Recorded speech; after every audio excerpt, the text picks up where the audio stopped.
हमारे पास अगर 2 जानवर भी आ जाए कुर्बानी के लिए तो आज हम 10वीं को करते हैं और दूसरा बकरा 12वीं को करेंगे। क्यों? मेरी बेटी आएगी, मेरी बहन आएगी, मेरे रिश्तेदार आएंगे। दूसरा बकरा हम 12वीं तारीख को करेंगे अपने रिश्तेदारों को दावत देने के लिए। लेकिन अल्लाह के रसूल ने 100 सुर्ख ऊंटों की कुर्बानी की और एक ही दिन की 10वीं तारीख को। मैं ये नहीं कह रहा हूं 11 को नहीं कर सकते हो, 12 को नहीं कर सकते हो, 13 को नहीं, मैं मना नहीं कर रहा हूं, जायज है। कुल्लु अय्याम तशरीक ज़िब्हुन, अय्याम तशरीक के सारे दिन कुर्बानी के दिन है, मैं मना नहीं कर रहा हूं। लेकिन अल्लाह के रसूल ने 11वीं और 12वीं को और 13वीं को कुर्बानी नहीं की। आपने 100 ऊंट भी ज़िबा किए तो 10 को किए हैं 100, और गोश्त सारा का सारा तकसीम कर दिया। आप कुर्बानी करते हैं ना बकरा ईद पर? कितना बकरा कुर्बानी करते हैं? 1, 2। गाय की कुर्बानी देते हैं, कितने लोग उसमें हिस्सा लेते हैं? 1 गाय में 7। आपने 1 हिस्सा ले लोगे, 2 हिस्सा ले लोगे, 3 हिस्सा ले लोगे, और क्या, या ज्यादा से ज्यादा पूरी गाय कर लोगे। क्या कभी किसी को सुना है कि उसने 100 बकरे कुर्बानी किए हों? नहीं। अल्लाह के रसूल सल्लल्लाहु अलैहि वसल्लम ने 100 ऊंट कुर्बान किए थे बकरा ईद के दिन 10वीं जिलहिज्जा को। कितने ऊंट? 100। और ऊंट नहीं, सुर्ख ऊंट। अरब के अंदर सुर्ख ऊंट की बहुत कीमत है। जो लोग अरब में रहते हैं उनको मालूम है, सुर्ख ऊंट बहुत कीमती होता, बहुत महंगा होता है। जैसे आपके यहाँ कोई बकरा जिसकी खाल पर अगर अल्लाह लिखा हुआ आ जाए या मोहम्मद लिखा हुआ आ जाए तो उसकी कीमत बढ़ा दिया जाता, बढ़ जाती है। 1.5 लाख, 2 लाख, 2.5 लाख। एक मरतबा मैं मार्केट में गया तो आदमी दिखाने लगा कि उसमें लिखा है मोहम्मद लिखा है। हमने कहा चलिए होगा, लिखा होगा, चलिए कीमत क्या है? कहता है 2.5 लाख। मैंने कहा क्यों? कह लगा मोहम्मद लिखा है। मैंने कहा अच्छा ऐसा करो कि बकरा मुझे दे दो जितने का है, खाल में तुम्हें दे दूंगा। है मैं क्या करूंगा? तो मैंने कहा मैं क्या करूंगा? क्या इस खाल को हम अपने घर रख सकते हैं? इस पर भी गरीब का हक है। क्या बकरे को ज़िबा करने के बाद ये खाल हमारी 2 लाख में बिकेगी, 1.5 लाख में बिकेगी? कहता वो मैं नहीं जानता हूं, मोहम्मद लिखा है, 2.5 लाख का बकरा है। मैंने कहा मैं कह तो रहा हूं कि खाल तू बेच देना जितने की बिके, बकरा 10,000 में हमें दे दे, 12,000 में हमें दे दे। कहने लगा जाइए मौलाना साहब आप हमारा रेट क्यों वो कर रहे हो? लोगों ने एक फजूल की बहस बढ़ा दी। इस पर अल्लाह लिखा है तो इसकी कीमत बढ़ गई, मोहम्मद लिखा है तो इसकी कीमत, जिस पर ये चीज़ें लिखी हुई हो और कम कर दो उसकी कीमत। मेरे भाइयों, किसी हदीस में नहीं आया है कि जिस बकरे पर अल्लाह लिखा हो तो उसको इतने रुपए में खरीदो। और लिखा होता नहीं है, वो हमें और आपको उसका एक नक्श दिखाई देता है। बस ये अलिफ बाल ये लाम पूरी तरीके से देखा जाए तो पूरा लिखा हुआ भी नहीं होगा, उस पर तशदीद बनी होगी, फिर उस पर खड़ा अलिफ होगा, फिर आप पूरी तरीके से अगर देखें तो मिलेगा भी नहीं ऐसा, लेकिन महसूस ऐसा कराएंगे कि देखिए ये अल्लाह। हालांकि देखा जाए तो ये भी अल्लाह ही है। देखिए ये भी अल्लाह ही है। अलिफ, ये अलिफ हो गया ना, और लाम कैसा होता है? ये लाम हुआ, फिर एक और लाम हुआ, फिर ये उसके ऊपर का अलिफ, और ये है। तो देखा जाए ये क्या है? अल्लाह ही है। अगर आप इस पर रोशनाई लगा दें पूरा, और फिर उसको आप ये दाहिने हाथ को इस तरीके से दीवार पे छाप दें तो आप देखेंगे अरबी में अल्लाह ही लिखा हुआ नजर आएगा, अल्लाह ही लिखा हुआ नजर आएगा। अब बताइए, जब अल्लाह लिखा हुआ नजर आएगा तो हम क्या माने? अब इस हाथ से आदमी शराब भी पी रहा है, अब इस हाथ से आदमी जुआ भी खेल रहा है, इस हाथ से गलत चीजों को भी पकड़ रहा है। तो इन चीजों से हैसियत नहीं बढ़ जाती है? साधुओं की तरह अल्लाह के रसूल के पास सब कुछ था, लेकिन कोई चीज आपने अपने ऊपर खर्च नहीं की। तारीख बताती है 100 ऊंट हमारे पास अगर 2 जानवर भी आ जाए कुर्बानी के लिए तो आज हम 10वीं को करते हैं और दूसरा बकरा 12वीं को करेंगे। क्यों? मेरी बेटी आएगी, मेरी बहन आएगी, मेरे रिश्तेदार आएंगे। दूसरा बकरा हम 12वीं तारीख को करेंगे अपने रिश्तेदारों को दावत देने के लिए, लेकिन अल्लाह के रसूल ने 100 सुर्ख ऊंटों की कुर्बानी की और एक ही दिन की 10वीं तारीख को, और गोश्त सारा का सारा तकसीम कर दिया।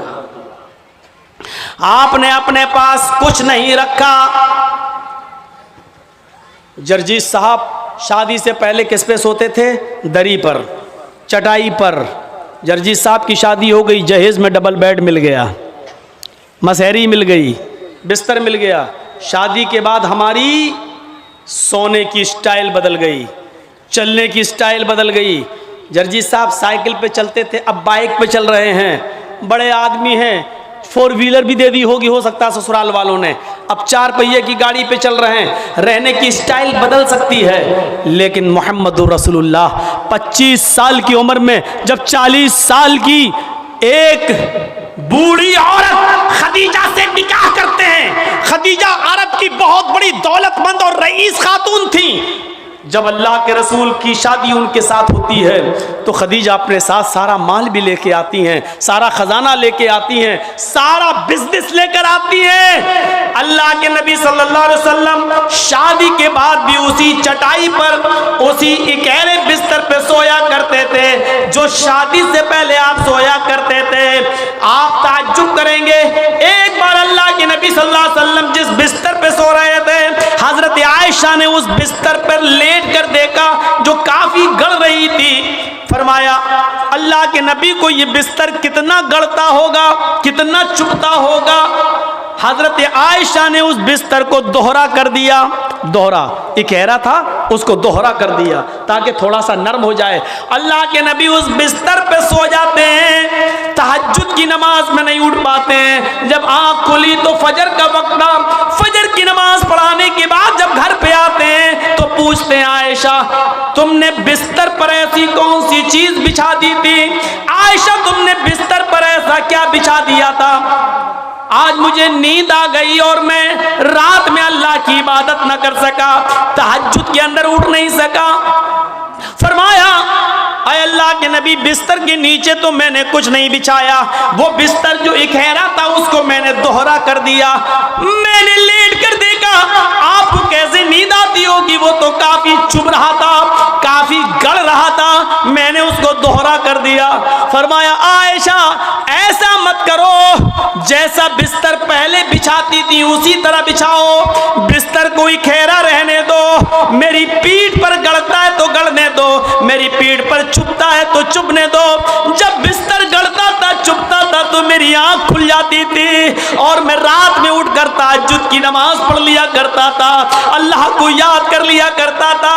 आयशा आइंदा बिस्तर उसी तरह बिछाओ, मेरे लिए आराम का ऐसा इंतजाम न करो कि बिस्तर पर मुझे नींद आ जाए और फिर मैं उस रात में उठकर अल्लाह को याद न कर सकूं, उस रात उठकर मैं अल्लाह को का जिक्र न कर सकूं, तहज्जुद की नमाज न पढ़ सकूं। आयशा अल्लाह ताला को रात की तारीकियों में याद करने का मजा कुछ और है जब सारी दुनिया सो रही होती है और मेरी करवट, मेरी कमर नरम गरम बिस्तरों से अलग होती है और सजदे में सर होता है, तो उस वक्त का मजा कुछ और होता है कि सारी दुनिया ख्वाबे खरगोश में मस्त है और अल्लाह का एक बंदा अपने रब से अजाब जहन्नम की पनाह मांग रहा है, जन्नत का सवाल कर रहा है, रात की तारीकी में अपना सर सजदे में रख के उसको मालिक और अपने आप को अल्लाह का गुलाम बना रहा है। आयशा तुमने बिस्तर को ऐसे बिछा दिया कि इस बिस्तर पर मुझे इतनी नींद आ गई कि मैं रात को उठ नहीं सका। आयशा मुझे इतना आराम न दो कि मैं रात में उठकर अल्लाह को याद न कर सकूं। रहने सहने में शादी के बाद भी कोई फर्क नहीं आया, यहाँ तो शादी के बाद बिस्तर बदल जाते हैं, रहन सहन की स्टाइल बदल जाती है, रहने सहने का तरीका बदल जाता है, उसमें प्रमोशन हो जाता है, तरक्की हो जाती है। लेकिन मोहम्मद रसूलुल्लाह की जिंदगी पे नजर डालो कि अल्लाह के नबी ने शादी से पहले जिस बिस्तर पे लेटते थे शादी के बाद भी उसी बिस्तर पर, जबकि खदीजा की दौलत नबी के कदमों पे थी, लेकिन अल्लाह के नबी ने खदीजा की दौलत को अपने ऊपर इस्तेमाल नहीं किया। खदीजा जो दौलत लेकर आई उस दौलत को भी अल्लाह के रसूल ने दीन के काम में, गरीब और मिस्कीनों में लुटा दिया। मेरे भाइयों, हमें देखना है कि साधु कौन है। साधु उसको कहते हैं जिसके पास सब कुछ हो, दौलत की कमी ना हो, लेकिन उसने अपने ऊपर कोई चीज खर्च न की हो, सब गरीबों और मिस्कीनों में लुटा दिया हो। इस तारीफ का सही हकदार सिर्फ जनाब मोहम्मद रसूलुल्लाह सल्लल्लाहु अलैहि वसल्लम है। आपके पास किस चीज की कमी थी? लोग कहते बहुत गरीब थे, ये थे, नहीं, अल्लाह के रसूल से ज्यादा कोई अमीर था? अल्लाह ने कहा था कहो तो इस पहाड़ को हम सोने का बना दें, और ये ओहद पहाड़ जब सोने का बन जाए तो जहां आप चलें ये पहाड़ भी आपके साथ चले। लेकिन अल्लाह के नबी ने अल्लाह ताला के इस फरमान को, इस गुजारे अल्लाह ताला के इस हुक्म को नाफिज होने के बाद मना कर दिया कि नहीं नहीं, आए अल्लाह मुझे दुनिया में आराम नहीं, सोना नहीं चाहिए, चांदी नहीं चाहिए, बल्कि आपने फरमाया अल्लाहुम्मा जअलनी फी हयाती मिस्कीना, आए अल्लाह दुनिया में मुझे जितने दिन जिंदा रख, मिस्कीन बना के जिंदा रखना।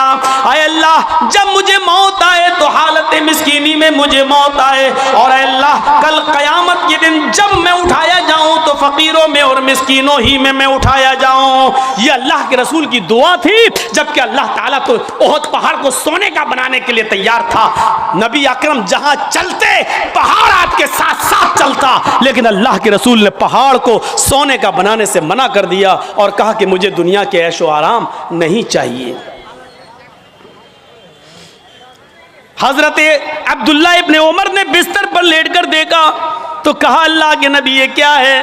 जब अल्लाह के नबी उस बिस्तर पर सो के उठे तो देखा कि उस निशान पड़ गए। आप किसी खुरदुरी चटाई पर लेटिए, नंगी पीठ, जब आप उठेंगे तो चटाई के निशान आपकी पीठ पर पड़ जाएंगे। अल्लाह के नबी की पीठ पर जब निशान पड़े तो हजरत अब्दुल्ला इब्ने उमर ने जब ये देखा तो चीख पड़े, आए अल्लाह के रसूल, आप तो यहूद और नसारा तो नरम गरम बिस्तर पर सोएं, और आप जो हैं ऐसी चटाई पर जिससे आपके निशान पड़ जाएं। नहीं नहीं, आज के बाद आप इस चटाई पर नहीं सोएंगे। आपने कहा फिर लवित्तखज़ना लका वतान, आज हम आपके लिए एक नरम गरम बिस्तर बना देंगे, नरम गरम गद्दे का इंतजाम कर देंगे, आप उसके ऊपर सोना। अल्लाह के नबी सल्लल्लाहु अलैहि वसल्लम ने फरमाया नहीं, आए अब्दुल्ला मेरे लिए नरम गरम बिस्तर का इंतजाम मत करना। माली वलिद दुनिया माना फिद दुनिया इल्ला कराकिबिन इस्तज़ल्ला तहता शजरा थुम्मा राहा, नहीं नहीं, आए अब्दुल्ला मेरे लिए नरम गरम बिस्तर नहीं, मैं तो इस दुनिया में एक मुसाफिर की तरह हूं। जैसे मुसाफिर थक जाता है तो एक सायादार दरख्त के नीचे आराम करने के लिए बैठ जाता है, थोड़ा पानी पीता है, सस्ताता है और फिर उठ के चल देता है। मैं भी इस दुनिया में एक मुसाफिर की तरह हूं, चंद दिन रहूंगा और फिर ये दुनिया छोड़ के चला जाऊंगा, फिर इस दुनिया से मैं निकल जाऊंगा। मैं तो एक मुसाफिर की तरह हूं। नहीं नहीं, एक हदीस में आता है आपने हजरत उमर को सख्ती से मना किया था, मेरे लिए नरम गरम बिस्तर न बनाना, लहुम फिद दुनिया व लना फिल आखिरा, ये नरम गरम बिस्तर इन यहूद और नसारा के लिए दुनिया में है और हमारे लिए आखिरत में है। हमारे लिए आखिरत के अंदर बनाए, आखिरत में है, हमारे लिए दुनिया में नहीं है, हमारे लिए आखिरत के अंदर बनाए गए हैं। इसलिए हमें दुनिया के ऐशो आराम नहीं चाहिए। साधु इसको कहते हैं जिसके पास सब कुछ हो लेकिन उसने गरीबों पर निछावर कर दिया हो, मिस्कीनों पर लुटा दिया हो, अपने पास उसने कुछ ना रखा हो। आसिना साधुत मनम, जो साधुओं की तरह अपनी जिंदगी गुजारेगा, अष्टो गुणा, और उसके अंदर 8 खूबियां पाई जाएंगी। अब 8 खूबियां भी देख लो किसके अंदर थी।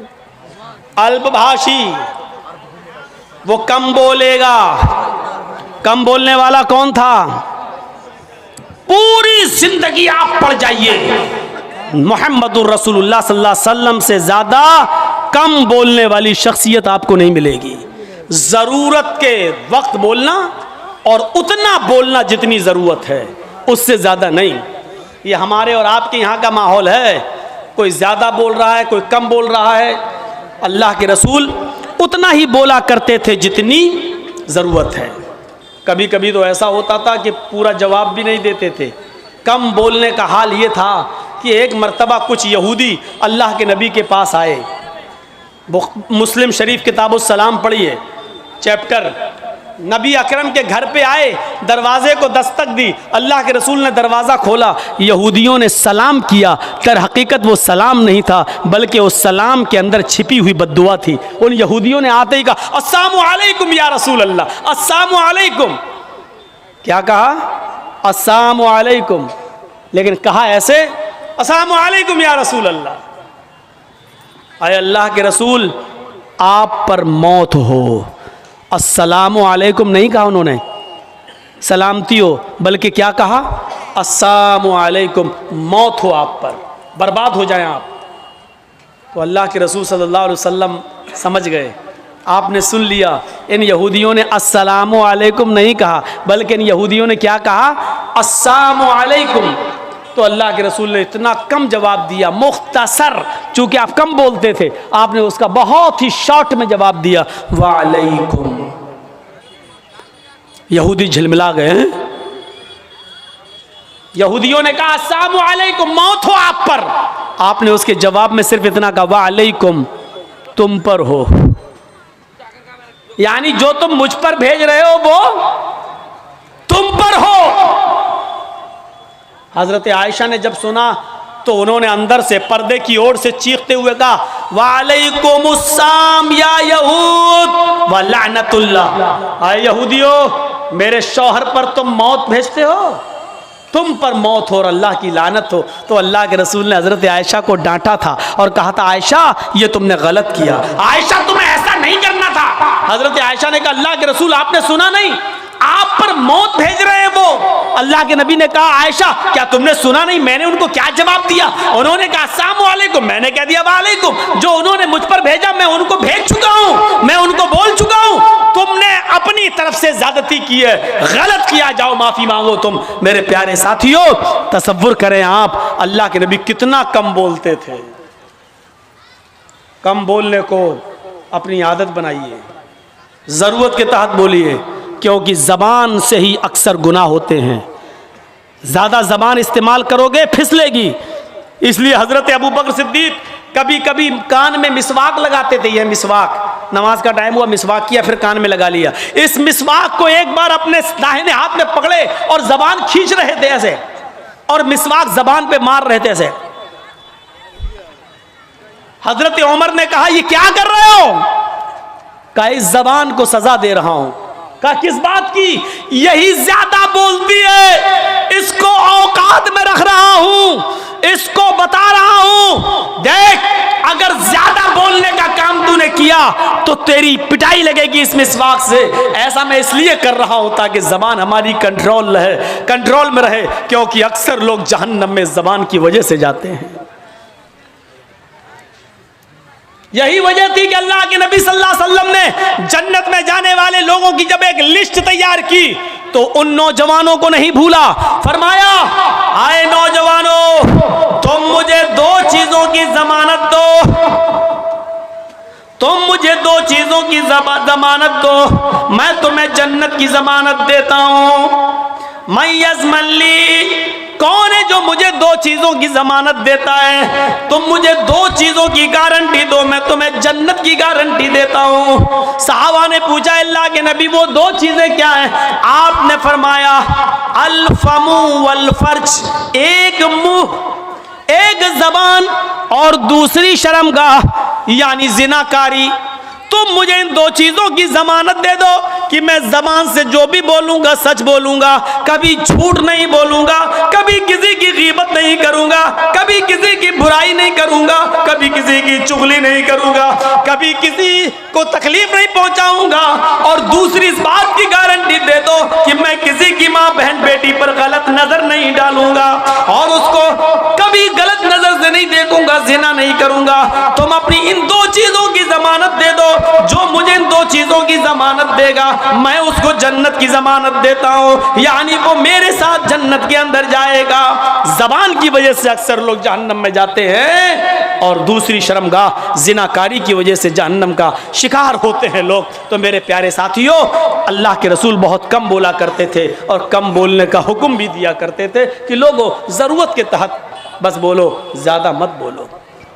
बहुभाषिता, मुस्तकबिल की बातें बताएंगे इसमें कोई शक नहीं कि अल्लाह के नबी ने भविष्य की बहुत सी बातें बताई, मुस्तकबिल की बहुत सी बातें बताई, कुर्बे क़यामत ऐसा होगा, ऐसा होगा, ऐसा होगा, लेकिन आपने अपनी तरफ से कुछ नहीं बताया। मा यंतिक़ु अनिल हवा इन हुवा इल्ला वह्युन यूहा। मेरे नबी अपनी तरफ से कुछ नहीं बोलते, वो जो कुछ भी बोलते हैं अल्लाह रब्बुल आलमीन की तरफ से वही के आ जाने के बाद। लेकिन मुस्तकबिल की बातें बताई, ये बात ठीक है नहीं? देखिए अल्लाह के नबी ने 1400 साल पहले फ्यूचर की ये बात बताई थी, जो आज हर्फ बहर्फ साबित हो रही है। निसाउन कासियातुन आरियातुन मुमीलातुन वमाइलात। एक ऐसा जमाना आ जाएगा, एक ऐसा जमाना आ जाएगा कि तुम देखोगे लोगों को, तुम देखोगे औरतों को, तुम देखोगे लेडीज को, तुम देखोगे ख्वातीन को, तुम औरतों को देखोगे कासियात। देखने में तो वो कपड़े पहने हुए दिखाई देंगी, बज़ाहिर तो उनके जिस्म पर कपड़ा होगा। आरियात, लेकिन हकीकत में वो बरहना होंगी, हकीकत में वो नंगी होंगी। कपड़ा तो पहनेंगी, लेकिन कपड़ा पहनने के बावजूद वो नंगी होंगी, वो बरहना होंगी। आज उनके कपड़े देख लो, छोड़िए शादियों का हाल, जलसे में आने वालियों को देख लो।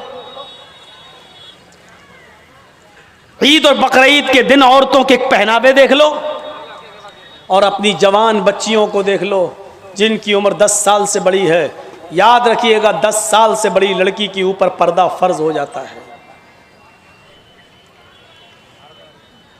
10 साल से बड़ी लड़की का फिर सर का एक बाल भी किसी गैर मर्द को नहीं दिखना चाहिए।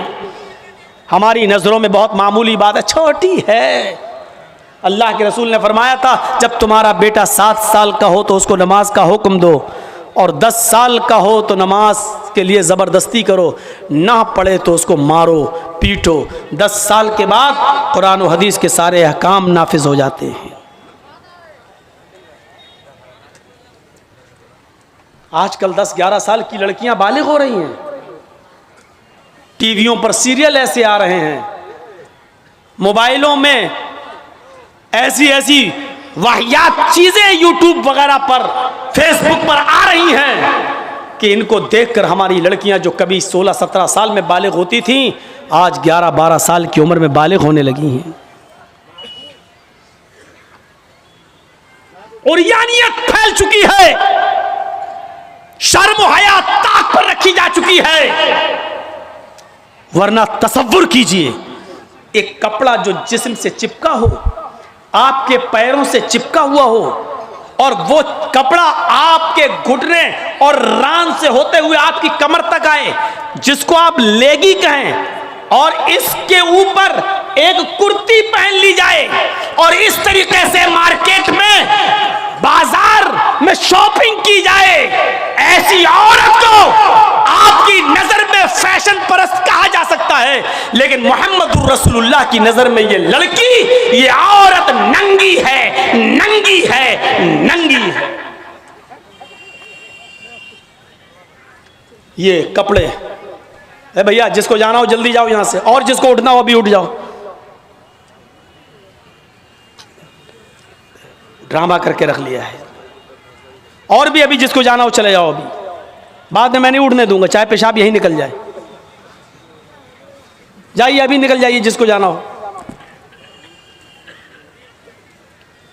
आरियात हमारी नजरों में फैशन परस्त हैं, लेकिन अल्लाह के रसूल ने ऐसी औरतों को क्या कहा?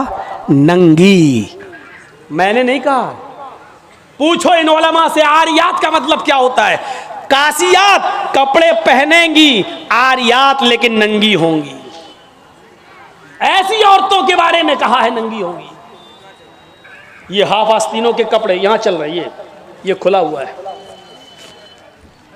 साड़ियां चल रही तो ऐसी कि यहां तक का ब्लाउज पहने हुए हैं, ये खुला है, पेट खुला हुआ है।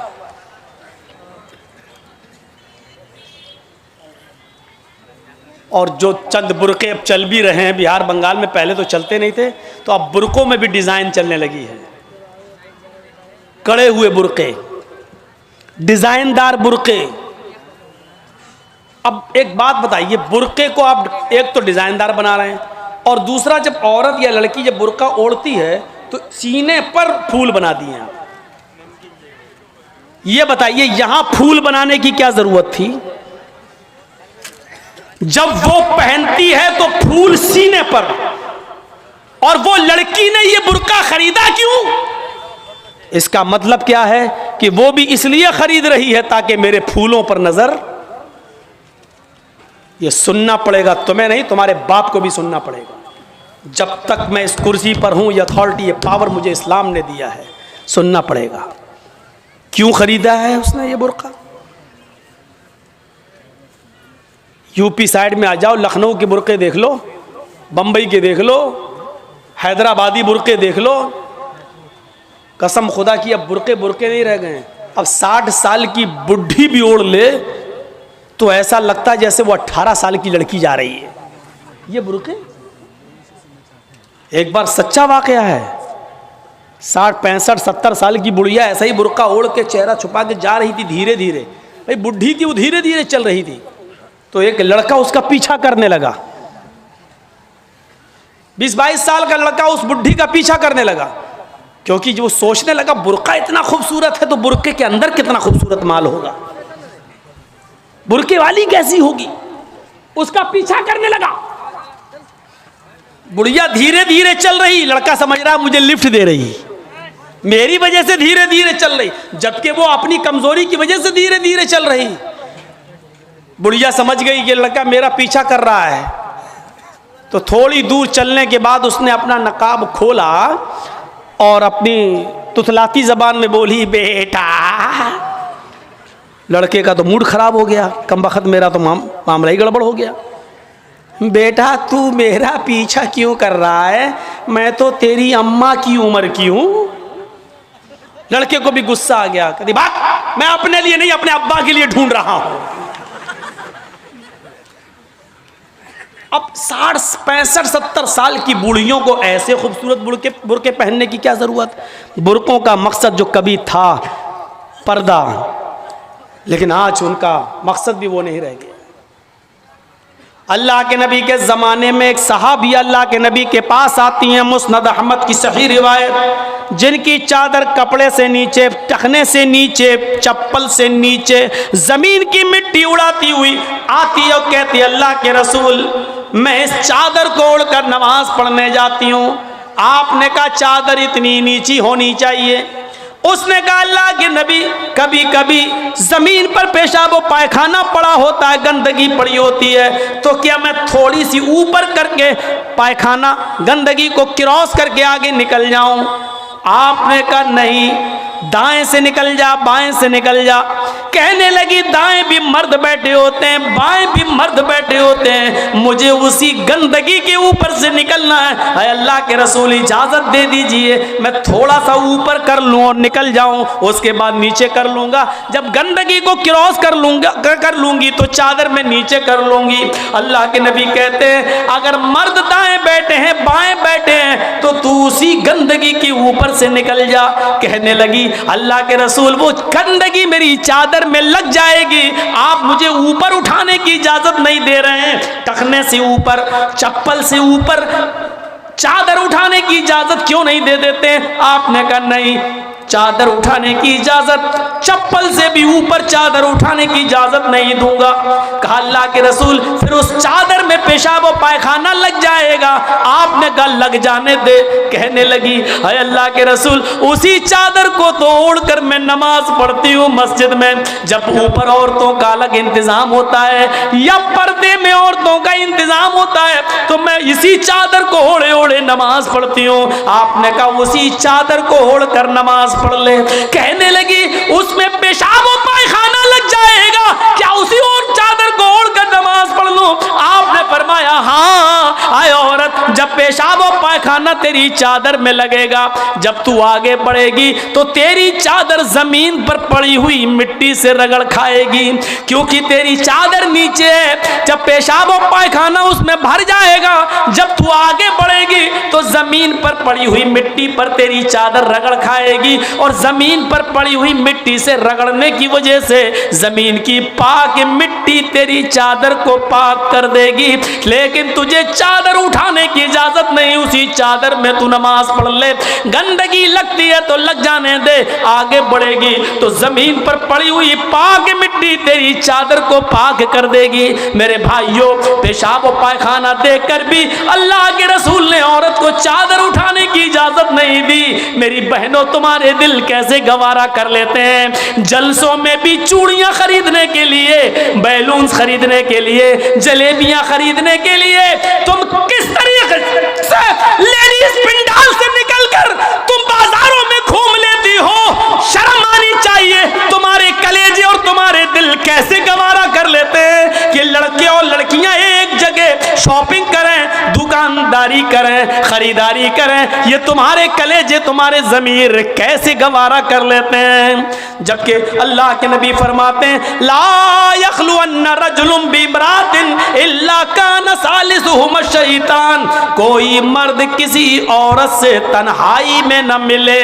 कोई मर्द किसी औरत से अकेले में न मिले कि उसमें तीसरा शैतान होता है, उसमें तीसरा बहकाने वाला शैतान होता है। मेरे भाइयों, इस्लाम का कानून यही है, इस्लाम का निजाम यही है। एक औरत, उसका शौहर मर चुका है, औरत के पास बहुत ज्यादा पैसा है, वो हज करना जाना चाहती है, शौहर इंतकाल कर गया, अब औरत अकेले हज करने नहीं जा सकती है, जबकि मुस्तती है, साहिब इस्तिताअत है, हज करने जाना चाहती है, अच्छा काम करने जाना चाहती है। इस्लाम कहता है कि तेरा शौहर नहीं है तो भाई के साथ जा, भाई नहीं है तो बाप के साथ जा, बाप नहीं है तो बेटे के साथ जा, लेकिन किसी महरम का होना जरूरी है, उसके साथ जा।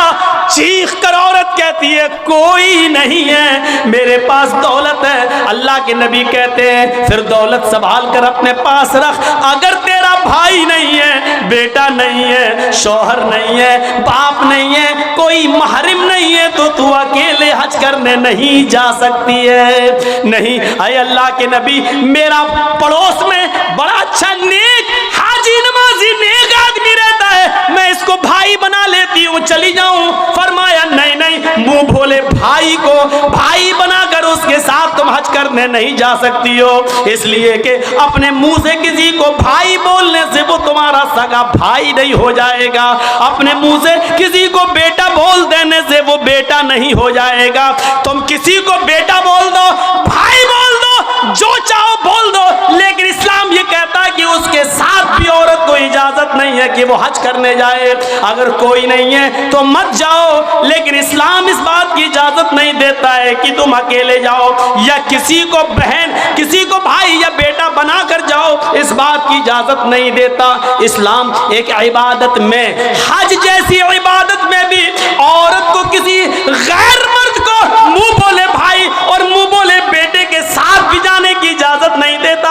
तो मेरे भाइयों, जब खाने काबा में जाने की इजाजत नहीं देता है, सफा मरवा की सई की इजाजत नहीं देता है, इतनी खूबसूरत इबादत की इजाजत नहीं देता है, तो बाजारों में अकेले घूमकर शॉपिंग करने की इजाजत कैसे देगा? फिर बाजार के अंदर औरत को अकेले जाने की इजाजत कैसे देगा? इतनी खूबसूरत इबादत करने की इजाजत नहीं देता है, इतनी खूबसूरत इबादत करने की इजाजत नहीं देता है, तो मेरे भाइयों, फिर औरत को बाजारों में घूमने की इजाजत कैसे देगा? फिर बाजार में घूमने और बाजार में सैर व तफरीह की इजाजत कैसे देगा? हमारी माँ बहनों को इस बात को सोचना चाहिए, गौर करना चाहिए, संजीदगी से इसको लेना चाहिए। एक जमाना था, हजरत फातिमा कह रही हैं, आए अली, मैं इतनी बीमार हूँ, इतनी बीमार हूँ, लगता नहीं कि इस बीमारी में मैं बच पाऊंगी। आए अली, अगर मुझे कुछ हो जाए, अगर मेरा इंतकाल हो जाए, आए अली, तो मुझे दिन दिन के उजाले में दफनाने मत ले जाना, रात की तारीकी में ईशा की नमाज के बाद मुझे कब्रिस्तान में दफन करना। हजरत अली ने कहा, ऐ फातिमा ऐसा क्यों कह रही हो? अगर तुम्हारा इंतकाल सुबह फजर के बाद हो तो क्या ईशा तक हम तुम्हारे जनाजे को रखेंगे, मिट्टी को रखेंगे? तुम्हारे बाप का, तुम्हारे अब्बू का फरमान है कि मैयत को जल्दी कब्रिस्तान ले जाओ, फिर मैं लेट कैसे करूं? फरमाती हैं, आए अली, आए मेरे प्यारे शौहर, मुझे रात में ही ले जाना, मेरी बात को गिरा बांधो, मेरी बात को मजबूती से पकड़ लो, मेरी वसीयत को याद रखना, चाहे मेरा इंतकाल कभी भी हो, लेकिन मुझे ईशा के बाद दफनाना, मुझे दिन के उजाले में कब्रिस्तान न ले जाना।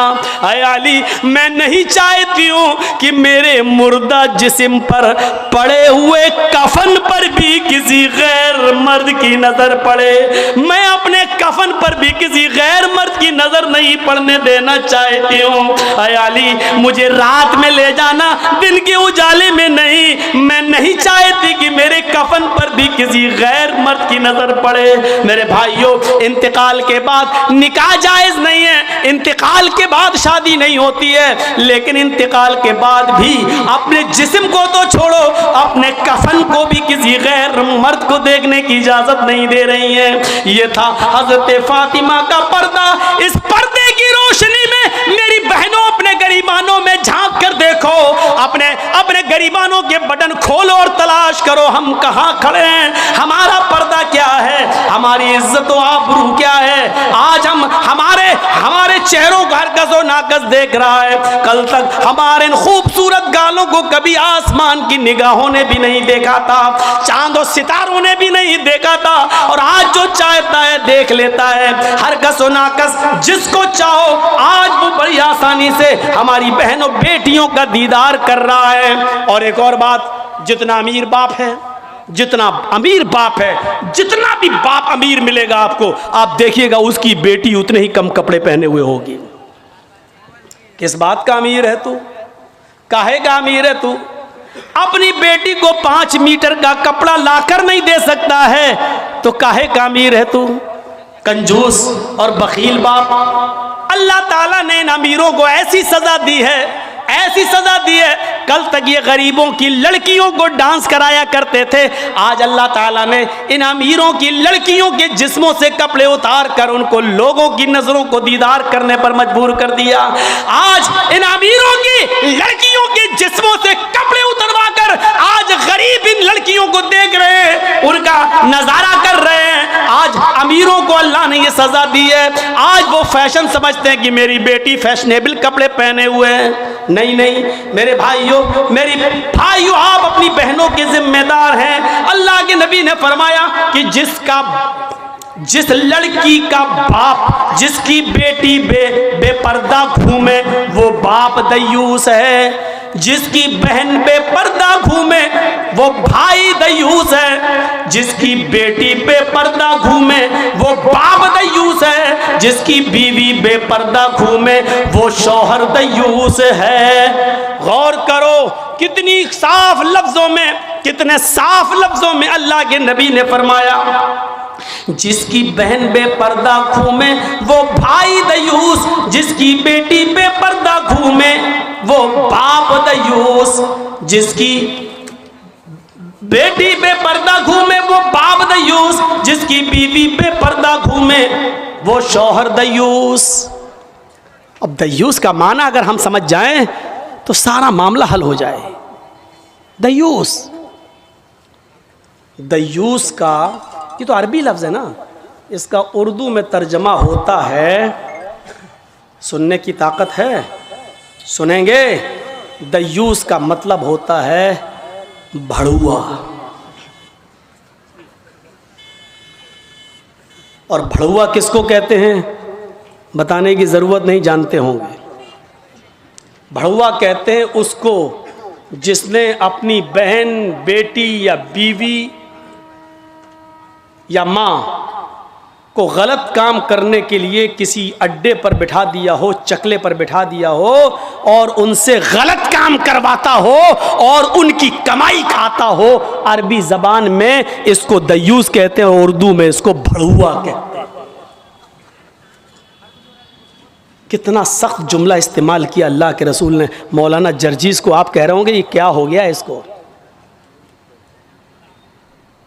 अल्लाह के नबी ने कहा जिसकी मां बेपर्दा घूमे और बेटा अपनी मां की बेपर्दगी पर कुछ ना बोलता हो वो बेटा भड़ुआ। जिसकी बीवी बेपर्दा घूमे और शौहर अपनी बीवी की बेपर्दगी पर कुछ ना बोले वो शौहर भड़ुआ। जिसकी बहन बेपर्दा घूमे और वो भाई अपनी बहन की बेपर्दगी पर खामोश रहे वो भाई भड़ुआ। और जिसकी बेटी बेपर्दा घूमे और बाप अपनी बेटी की बेपर्दगी पर खामोश रहे वो बाप भड़ुआ। दयूस कह दो मौलाना चलेगा, भड़ुआ मत कहो, अच्छा नहीं लग रहा है। हम कब कह रहे हैं कि अच्छा लग रहा है? हमको अच्छा लगाना कब है? जब अच्छा ही लगने लगे तो फायदा क्या है? इंजेक्शन ऐसे लगाओ दर्द ना हो। वाह साहब, ऐसा हो सकता है कि इंजेक्शन लगे और दर्द ना हो? इंजेक्शन भी लगवाना चाहते हो और दर्द भी नहीं चाहते हो, तब तो होम्योपैथिक दवा ले लो, मीठी गोलियां खा लो जो मरने के बाद फायदा करती है।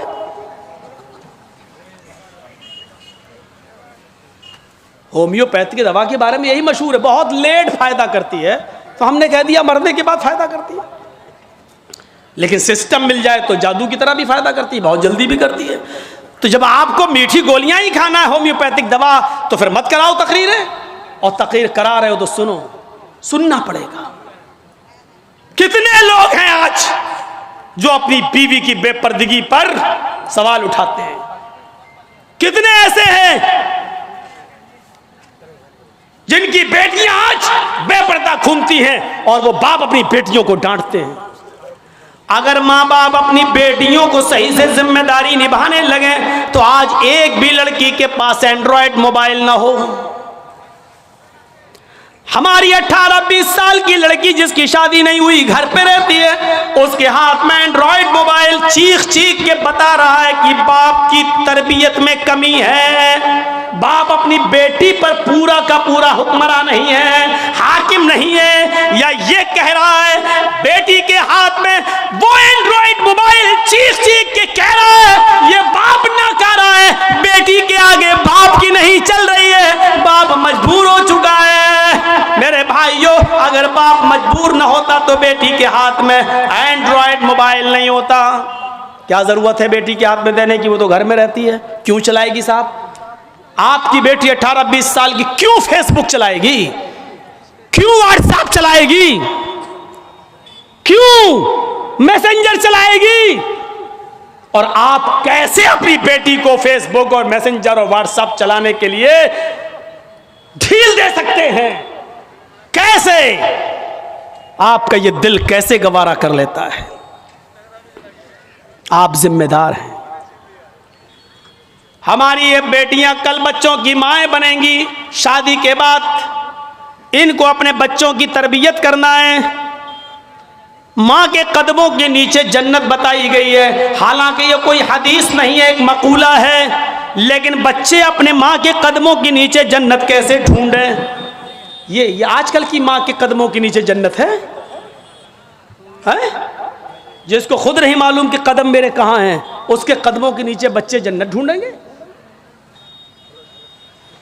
हमें सोचना है, हमें अपनी बेटियों की तरबियत करना है। इमाम अहमद इब्न हंबल अपनी मुस्नद के अंदर एक वाकया नकल करते हैं कि एक सहाबिया थी, उनके घर में एक बच्चा पैदा हुआ। एक सहाबिया थी, उनके घर में एक बच्चा पैदा हुआ। जब बच्चा पेशाब करता था तो पानी का लोटा उस बच्चे की शर्मगाह पे डाल देती थी। जैसे बच्चे ने पेशाब किया वो पानी लाती और शर्मगाह पे डाल देती। वो सहाबिया कहती हैं मेरा बेटा जब चलने के लायक हुआ, पहला दिन था उसका चलने का, पहला दिन था मेरे बेटे के चलने का, पहला दिन था मेरा बेटा खड़े होकर जब चला, मेरे बेटे को जब पेशाब की जरूरत महसूस हुई तो उसने पानी का बर्तन देखना शुरू कर दिया।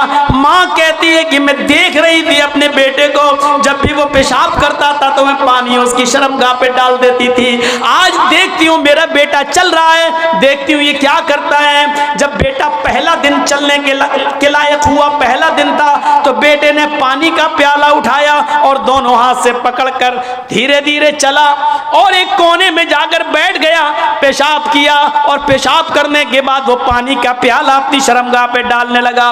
उसको इस्तिंजा करना नहीं आता था, उसको धोने का तमीज भी नहीं मालूम था, उसको पता ही नहीं, लेकिन वो वैसा ही कर रहा है जैसी उसकी माँ ने उसको बताया। जैसे उसकी माँ उसके साथ कर देती थी, वो पानी का प्याला उठाकर अपनी शर्मगाह पे डाल लिया और खाली प्याला लेकर अपनी माँ के पास आ गया। माँ की आंखों में आंसू आ गए, आसमान पर नजर डालकर कहती है फुज़्तु बिरब्बिल काबा, काबे के रब की कसम में कामयाब हो गई, अल्लाह की कसम में कामयाब हो गई। अपने बच्चे को जो सिखाना चाहती थी मेरे बच्चे ने वो सीख लिया, मैं अपने बच्चे को जो तरबियत देना चाहती थी मेरे बच्चे ने वो तरबियत हासिल कर ली। मुझे उम्मीद है कि मेरा बच्चा कभी नापाक नहीं रहेगा, मेरा बच्चा जब भी पेशाब करेगा तो पानी जरूर ले जाएगा और इस्तिंजा करेगा। उस जमाने की माएं अपने बच्चों को बचपन से ये आदतें डलवाती थी, और आजकल की माँ देख लो, अपने बच्चे का अंडरवियर नेकर उतार कर कहती बेटा यहाँ खड़े होकर पेशाब कर ले। ये माँ अपने बच्चों को क्या तरबियत देंगी, जबकि नेपोलियन ने कहा था कि मदर्स लेप is first college for children, माँ की गोद ये बच्चे का पहला मदरसा होती है, पहली यूनिवर्सिटी माँ की गोद है। जो बच्चा अपनी माँ की गोद से तरबियत हासिल करके नहीं निकला वो किसी यूनिवर्सिटी से तरबियत हासिल नहीं कर सकता है। आज भी देख लो, किशनगंज में भी यूनिवर्सिटियां होंगी, किशनगंज में भी कॉलेज होंगे, उस कॉलेज से बीए, एमए, पीएचडी, एमबीबीएस और एमडी की डिग्री लेकर निकलने वाले बच्चों की तादाद भी बहुत होगी, लेकिन उन्हीं बच्चों को देखिए खड़े होकर सड़क के किनारे पैंट की चैन खोलकर धार मार रहे होंगे, पेशाब कर रहे होंगे।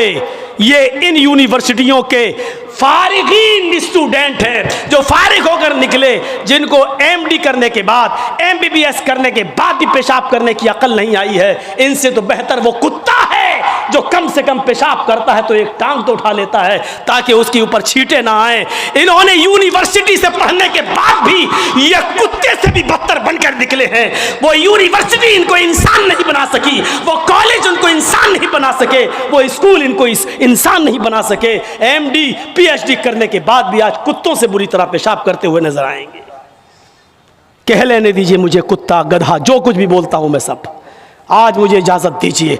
मेरे भाइयों, कहो कि जानवरों की इजाजत मत बोलो, हम लोग इंसान हैं। कुरान ने भी जानवरों की मिसालें दी हैं, उलाइका कल अनआम बल हुम अजल, ये चौपायों की तरह हैं बल्कि उनसे भी ज्यादा गए गुजरे। कुरान ने कहा है ये चौपायों की तरह है बल्कि उनसे भी ज्यादा गए गुजरे, उनसे भी ज्यादा गए गुजरे। जब कुरान ने मिसाल दी है तो हम क्यों नहीं मिसाल दे सकते हैं? अपने बारे में सोचो, सोचो। हैं? अब्दुल कादिर जिलानी बगदादी रहमतुल्लाह अलैह की तारीख कौन नहीं जानता, जिनको आज लोग बड़े पीर साहब के नाम से भी जानते हैं, जिनके नाम पर 11वीं की बिरयानी की डेग भी बनाते हैं। वो अब्दुल कादिर जिलानी जब 12 साल के थे, उनकी माँ ने उनको एक काफिले के साथ भेजा था, कहा बेटे हालात कितने भी सख्त हो लेकिन झूठ कभी मत बोलना। और जब चोरों ने और डाकुओं ने जब इस काफिले को लूटा तो इस बच्चे से पूछा अब्दुल कादिर से, तेरे पास भी कुछ है? उसने कहा हाँ है। कहा क्या है? 40 अशरफी। कहाँ है? मेरे कुर्ते के अस्तर में। अस्तर को फाड़ के देखा तो 40 अशरफी मिली। पूछा बेटा ये तो ऐसी जगह छिपी हुई थी, किसी को पता नहीं, तूने क्यों बता दिया? लड़के ने जवाब दिया, मेरी माँ ने मुझे चलते वक्त नसीहत की थी कि बेटा हालात कितने भी खराब हो लेकिन कभी झूठ मत बोलना। मैंने अपनी बात, माँ की बात मानी है। चोरों का, डकैतों का, डाकुओं का असर खत्म होता है और रोने लगते हैं और कहते हैं ये बच्चा अपनी माँ की इतनी बात मानता है कि ऐसे मोड़ पर भी उसने अपनी माँ की नाफरमानी नहीं की, हम तो अपने रब की नाफरमानी कर रहे हैं। सारा सामान जो लूटा था सबको वापस कर दिया और सारे के सारे चोरों ने, डाकुओं ने तौबा कर ली। मेरे प्यारे साथियों, एक बच्चा जब अपनी माँ का फरमाबरदार बनता है और माँ की बात मानता है तो माँ की दुआ तमाम डकैतों को तौबा करने पर मजबूर कर देती है। मेरे प्यारे साथियों, ये माँ की तरबियत थी जिसने अब्दुल कादिर जिलानी को एक बुजुर्ग के रूप में पैदा किया है, एक बुजुर्ग के रूप में देखा है। ये माँ की तरबियत थी। और एक उस माँ की तरबियत पर नजर डालो कि जब सुल्तान डाकू को फांसी हुई, जब सुल्तान डाकू को फांसी के तख्ते पर लटकाया गया तो उससे पूछा गया तुम्हारी आखिरी तमन्ना क्या है? उसने कहा मेरी आखिरी तमन्ना यह है कि मेरी फांसी मेरी माँ के सामने मुझे दी जाए। उसकी माँ को बुलाया गया, कहा तेरा बेटा तेरे आंखों के सामने मरना चाहता है। सुल्तान डाकू की माँ की आंखों में आंसू आ गए। पुलिस वालों ने पूछा आखिर माँ के सामने तुम क्यों मरना चाहते हो? उसने कहा ताकि मेरी माँ देखे मौत के वक्त पैर कैसे तड़पते हैं, हाथ कैसे तड़पते हैं और रूह कैसे निकलती है। कहा लेकिन तुम इसके लिए माँ को क्यों मजबूर करके लाए हो? फरमाया पुलिस वालों तुम नहीं जानते हो, जब मैं 8 साल का था, 10 साल का था, मेरी माँ ने मुझसे एक अंडा मंगवाया था। मैं एक दुकान पर गया था, मैं अंडा लेने गया था, लेकिन एक अंडा मैंने चोरी कर लिया था दुकानदार का और मैं उसको अपनी जेब में भर लिया था। फिर मैंने उसके पैसे नहीं दिए थे, वापस आ गया। मैंने जब वो अंडा अपनी माँ को दिया और पैसे भी वापस किए, माँ ने कहा क्या हुआ, अंडे वाले ने पैसे नहीं लिए? मैंने कहा नहीं, मैं अंडा चुरा लाया हूँ। तो मेरी माँ ने मुझे थपथपाया था कि बेटा हम लोग गरीब हैं, अच्छा किया तूने ये पैसा बचा लिया, किसी और काम आएगा। फिर यहीं से मुझे चोरी की आदत पड़ती है, मेरे हौसले बढ़ते हैं, फिर मैं डाकू बनता हूं। फिर मैंने लोगों का माल लूटा और जब लोगों ने नहीं दिया तो मैंने उनकी जानें ली। फिर मैं बहुत बड़ा लुटेरा बन गया और इतना बड़ा लुटेरा बना के पकड़ा गया और कानून ने मुझे फांसी की सजा दी। अगर मेरी माँ ने मुझे अंडा चुराते वक्त जब मैं घर पे लाया था उसी वक्त एक थप्पड़ मारा होता और अंडे वाले को देकर माफी मांग ली होती तो आज मैं इतना बड़ा चोर नहीं बनता, आज इतना बड़ा मैं डाकू नहीं बनता, आज मैं इतना बड़ा लुटेरा नहीं बनता। ये मेरी माँ की तरबियत थी जिसने मुझे फांसी के तख्ते पर चढ़ा दिया। वो मंजर शायद आपको याद हो जिसको इमाम बैहक़ी ने अपनी सुनन के अंदर नकल किया है कि एक यहूदी मुहम्मदुर रसूलुल्लाह सल्लल्लाहु अलैहि वसल्लम के गले में फंदा डालता है, कपड़ा डाल देता है और उसको ऐंठने लगता है। यहाँ तक पहुँच गया, गला दबने लगा। तब उसने कहा आए मोहम्मद सल्लल्लाहु अलैहि वसल्लम मेरा कर्ज दो। आपने जो कर्ज लिया था मुझसे वो मेरा कर्ज वापस करो। अल्लाह के नबी सल्लल्लाहु अलैहि वसल्लम ने जो जवाब दिया उसको सुनिए। आए यहूदी, मैंने 1 हफ्ते के लिए कर्ज लिया था और मैंने ये वादा किया था कि 1 हफ्ता पूरा होगा तो मैं तुम्हारा कर्ज अदा कर दूंगा। आज 5वां दिन है, अभी वादे को पूरा होने में 2 दिन बाकी हैं। 2 दिन के अंदर अंदर मैं तुम्हारा कर्ज दे दूंगा। उस यहूदी ने कहा मोहम्मद आज ही चाहिए, मुझे आज ज़रूरत है। अल्लाह के नबी कहते हैं कि आज तो नहीं है मेरे पास, 7 दिन का वादा था, 5 दिन हुए हैं, 2 दिन तुम पहले मांग रहे हो, 2 दिन पूरे हो जाने दो, जब मैं नहीं दूं तब आप कहना, मैंने आज तक वादा खिलाफी नहीं की। उसने कहा ठीक है आपने वादा किया था 7 दिन का, लेकिन मुझे आज ज़रूरत है, मुझे आज चाहिए। आपने कहा अर्जेंट मांग रहे हो, कहाँ से दे दूं? उसने कहा मैं उठने नहीं दूंगा, आप यहीं रहिए, जब तक आप मेरा कर्ज नहीं देंगे मैं जाने नहीं दूंगा। आप वहीं बैठ गए। गौर कीजिए, जिस जगह पर खुद आपकी हुकूमत हो, आप ही का हुक्म चलता हो, बस्ती पर पूरा कंट्रोल आपका हो और उसी बस्ती में एक मामूली सा यहूदी नबी को कह दे कि मैं उठने नहीं दूंगा। क्या ये तसव्वुर कर सकते हैं आप?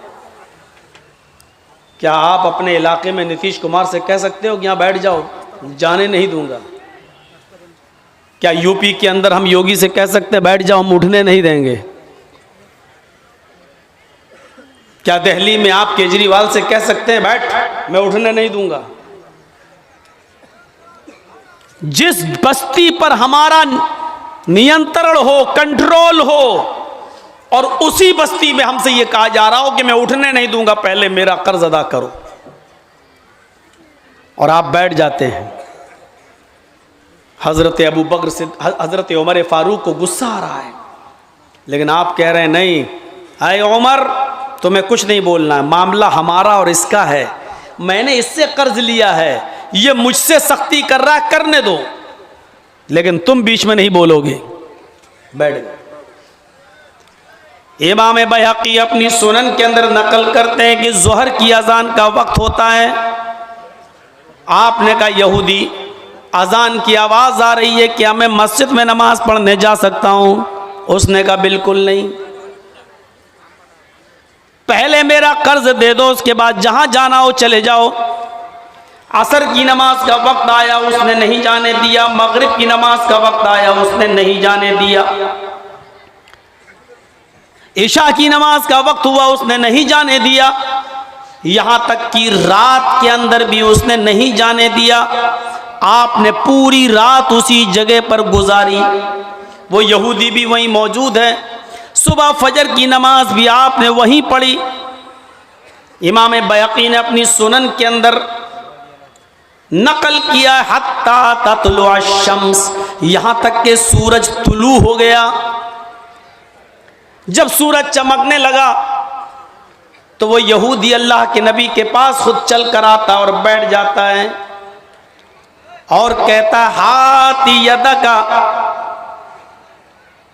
उबायका अलल इस्लाम, आए मुहम्मदुर रसूलुल्लाह सल्लल्लाहु अलैहि वसल्लम, मैंने कर्ज लेने के लिए ये सख्ती आपके ऊपर नहीं की थी, बल्कि मैं देखना चाहता था कि आपके अखलाक कैसे हैं।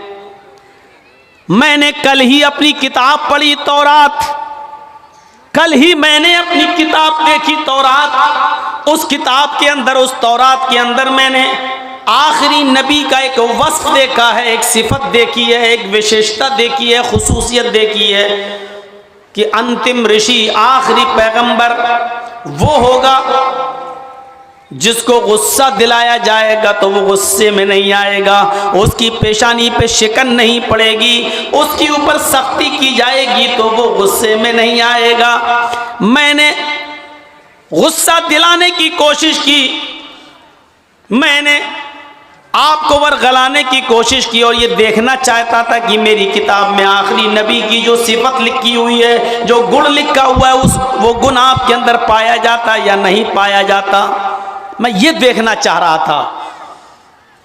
नबी अकरम ने उससे सवाल किया, तुमने अपनी किताब पढ़ी तौरात और ये वस्फ तुमने देखना चाह, कैफ वजदत नाती, अपनी किताब के मुताबिक तुमने मेरा वस्फ कैसा पाया, तुमने मेरी सिफत कैसे पाई, तुमने मुझे कैसा महसूस किया?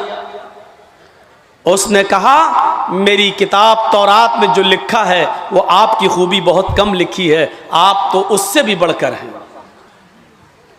आपका अखलाक उससे भी बढ़कर है, आपके अंदर ये वस्फ उससे भी बढ़कर कूट कूट कर भरा हुआ है। अल्लाह के नबी ने कहा जब तुमने मुझे अपनी किताब के मुताबिक पूरा का पूरा पा लिया, मां मना का, तो तुम्हें कौन सी चीज रोक रही है कि तुम इस्लाम ले आओ? कौन सी चीज तुम्हें रोके हुए है? फिर तुम क्यों इस्लाम नहीं लाते हो? उस यहूदी का जवाब देखिए, हाथ यदका उबायका अलल इस्लाम, अय अल्लाह के नबी सल्लल्लाहु अलैहि वसल्लम, हम इस्लाम लाना चाहते हैं, आप अपना दाहिना हाथ बढ़ाइए।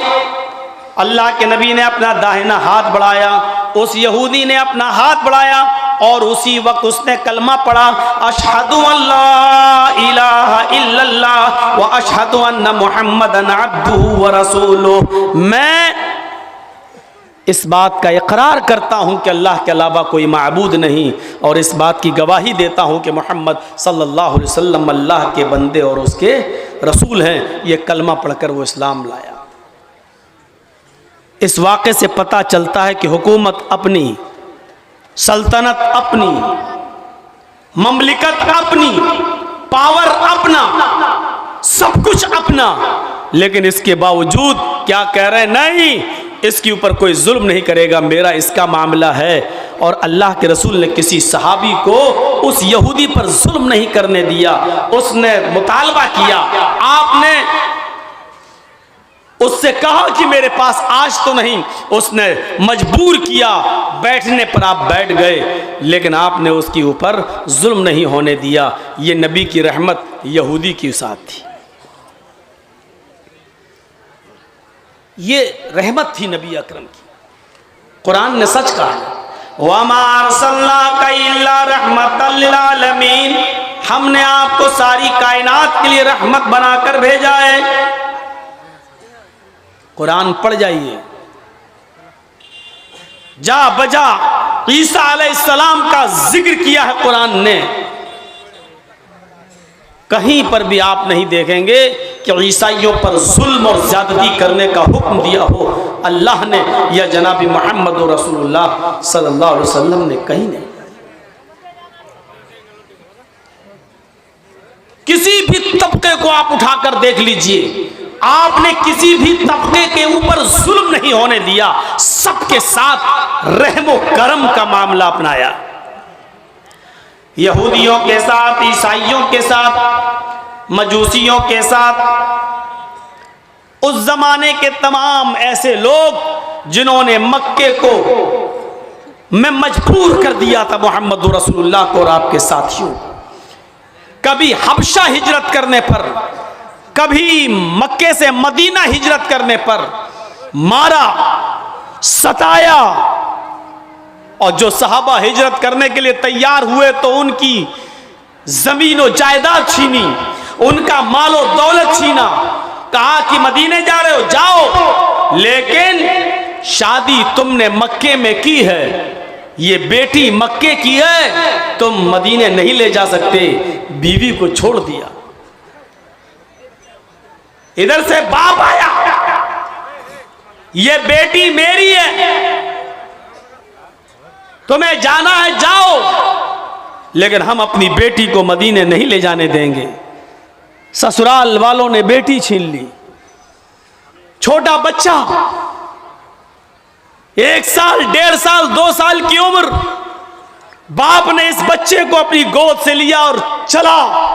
उधर से लड़के के माँ बाप आ गए, नहीं, ये बच्चा हमारे खानदान का चश्मो चिराग है, हम तुम्हारी शादी नहीं करवाते तो ये बच्चा नहीं आता, तुम इस बच्चे को भी बददीन बनाओगे, मोहम्मद के रास्ते पे चलाओगे, ये अपने बाप दादा का दीन छोड़ देगा, तुम्हें जाना है तो जाओ, लेकिन बच्चे को हमारे हवाले कर दो।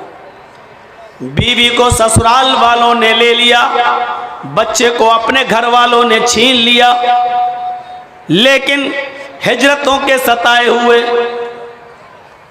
मालो दौलत जिनका ले लिया गया, वो बीवी बच्चे भी जिनके छीन लिए गए, इन्होंने सारी कुर्बानियां दी, लेकिन मदीने पहुंचे। मक्के वालों ने जुल्म की इतने पहाड़ तोड़े थे कि मोहम्मद रसूलुल्लाह जब मक्का छोड़कर मदीने की तरफ रवाना हो रहे थे तो आखिरी दीदार खाने काबा का आप कर रहे थे, तो खाने काबा का गिलाफ पकड़कर ये कह रहे थे, ऐ काबा, मुझे तेरे बाशिंदों ने मजबूर कर दिया, जुल्मों से सितम कर करके हमें और हमारे साथियों को मजबूर कर दिया मक्का छोड़ने पर। ऐ काबा, अगर मुझे इस शहर के बाशिंदों ने मजबूर न किया होता तो मैं तुझे छोड़ के कभी न जाता। आपने उस काबे का आखिरी दीदार किया और आंखों में आंसू लेकर काबे को का दीदार करके वहां से निकल जाते हैं और मक्का छोड़कर मदीना की तरफ पहुंच जाते हैं। लेकिन एक दिन जब मक्का फतह होता है और उसकी बागडोर जनाब मोहम्मद रसूलुल्लाह के हाथ में आती है,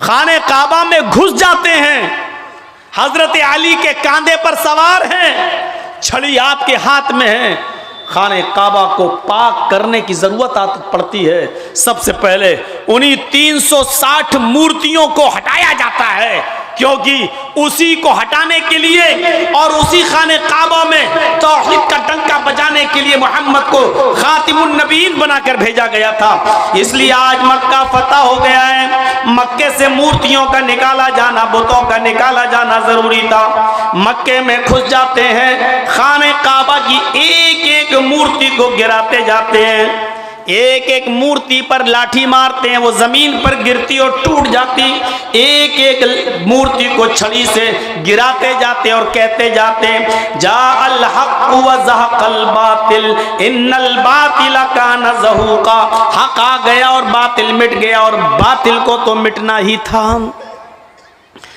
जब आपने मूर्तियों से खाने काबा को साफ कर दिया तो उस मौके पर एक सहाबी थे हजरत सहल, खड़े होकर कहने लगे, आए मक्के के काफिरों तैयार हो जाओ, आज तुम्हारी भी गर्दनें उड़ाई जाएंगी।